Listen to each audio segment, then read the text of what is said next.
পরিস্থিতিটা আসলে এখনো বিকাশমান, যেটাকে আমরা ইংলিশে বলি ইভলভিং সিনারিও। কারণ মার্কিন যুক্তরাষ্ট্রের সর্বোচ্চ আদালত ইকোনমিক ইমার্জেন্সি পাওয়ার অ্যাক্টের অধীনে যে আগে যে ট্যারিফটা ধার্য হয়েছিল সেটাকে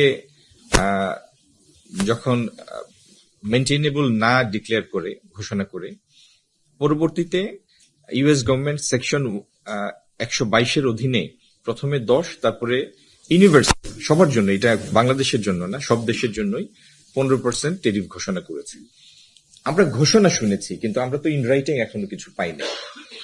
আর সেকশন 122 যেটা আইনি ব্যাখ্যা যেটা আছে, ধারা যেটা, সেটা হলো যে এটি সর্বোচ্চ 150 দিনের ভিতরে এটা তাদের ইউএস কংগ্রেস কর্তৃক রেটিফাই হতে হবে।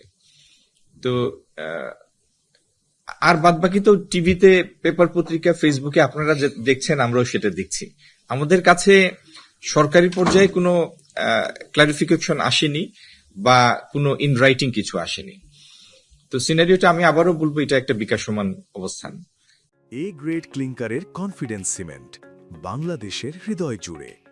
আর মার্কিন যুক্তরাষ্ট্রের সাথে যে চুক্তিটা হয়েছে বিগত সরকার কয়েকদিন আগে করেছে, সেটি ব্যাপারে এখনো আপনাদেরকে বলার মতো আমাদের কোনো অবস্থান তৈরি হয়নি। আমরা দেখছি এটার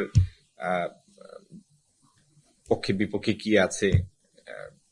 চুক্তি তো মানে চুক্তির বিভিন্ন ধারা থাকে, সবগুলি যে পক্ষে থাকে তা না, সবগুলি যে বিপক্ষে থাকে তাও না।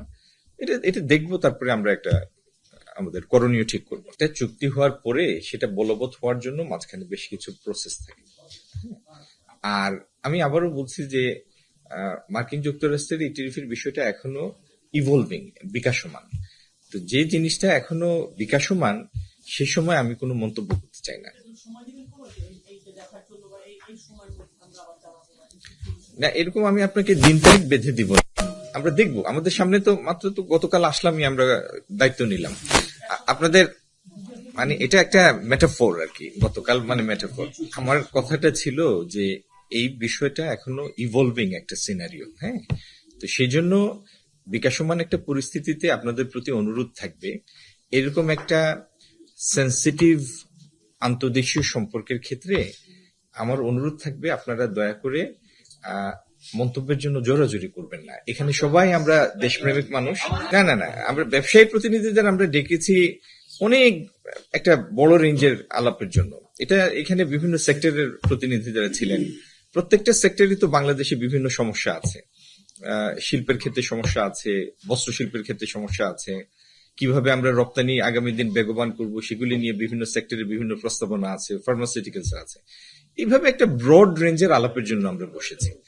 আর বাণিজ্য মন্ত্রণালয়ে জন্য খুব ভালো হতো যদি আমরা প্রত্যেকটা সেক্টরকে আলাদা আলাদা নিয়ে বসতে পারতাম। সেটা আমরা বসবো আগামী দিন, কিন্তু যেহেতু রোজা রমজানের দিন আমাদের আরো বিভিন্ন প্রায়োরিটি আছে, তো সেই জন্য তারা যেন দূরত্ব অনুভব না করেন, এই জন্য বিভিন্ন সেক্টরের লিডিং মানে নেতৃস্থানীয় ব্যক্তিদের নিয়ে আমরা আজকে বসেছি।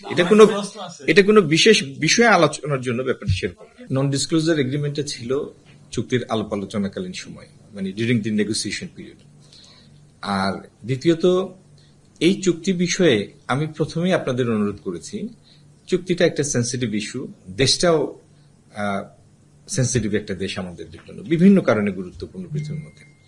আপনাদের প্রতি আমার অনুরোধ থাকবে, এই বিকাশমান পরিস্থিতিতে যখন দি situation is very much evolving, আমার অনুরোধ আপনারা দয়া করে এই বিষয়ে মন্তব্যের জন্য জোরাজোরি করবেন না। আমরা সবাই এখানে দেশের দরদি মানুষ, সবাই আপনারা আমার সামনে যারা আছেন, আমরা একটু অবস্থান গ্রহণের ক্ষেত্রে, আমাদের মন্তব্যের ক্ষেত্রে এই বিষয়ে একটু সতর্ক থাকি। 19% যেটা ছিল সেটি ছিল বিভিন্ন দেশের ক্ষেত্রে বিভিন্ন রেসিপ্রোকাল ডিউটি, মানে ট্যারিফ ছিল। আর এখন যেটা 15%, সেটা হচ্ছে অ্যাক্রস দ্য বোর্ড, মানে সবার জন্য 15%। বাংলাদেশের জন্য যেমন 15%, ফিজির ক্ষেত্রে 15%, অন্য দেশের ক্ষেত্রে 15%। যে আইনের বলে আগের ট্যারিফটা ধার্য হয়েছিল, সেই আইন সেই ট্যারিফটাকে সাপোর্ট করে নাই, সুতরাং সেটা অবৈধ। এখন নতুন যে সেকশন 122 অধীনে যেটা করা হয়েছে, সেখানে অ্যাক্রস দ্য বোর্ড সবার জন্যই এবং একই টেরিফ। এখন সবার জন্য একই টেরিফ, এটা সুবিধা অসুবিধা সেটা আপনি নিজেই ব্যাখ্যা করতে পারেন।